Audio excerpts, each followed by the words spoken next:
ماذا يحدث إذا وضع نبات في وضع أفقي؟ أهو نبات في وضع أفقي، يعني الساق في وضع أفقي والجذر في وضع أفقي. بالنسبة للضوء والجاذبية، في الحالتين الأكسينات هتتجمع في الجزء البعيد عن الضوء وفي اتجاه الجاذبية، يعني الأكسينات هتتجمع كده أهي، الأكسينات هتتجمع كده. الأكسينات بتحب الجاذبية فهتنزل لتحت، والأكسينات بتكره الضوء فهتنزل برضه لتحت. ففي الحالتين الأكسينات هتبعد عن الضوء وتقرب من الجاذبية. طب إيه اللي هيحصل يا أستاذ حميدة؟ تعال، الساق حاجة والجذر حاجة، خلاص اتعلمنا يا أستاذ حميدة. في الساق الأكسينات هيكون عندها نمو أكتر فيتجه الساق لأعلى.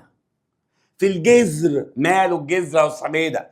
الجذر عندنا الأكسينات بتثبط النمو، بتقلل النمو، فلاقي عندنا الجذر أخد بعضه ونزل كده. الجزء البعيد اللي هو الأكسينات فيه قليلة هو اللي هيكون فيه نمو أكتر. أيوه، في الجذر المكان اللي أكسيناته قليلة هو اللي فيه نمو أكتر، فالنمو الأكتر ده هيزق الجذر الأسفل فيتجه ناحية الجاذبية. طبعا احنا عارفين الجذر بيحب الجاذبية وبيكره الضوء، وعندنا الساق بيحب يطلع ناحية الضوء.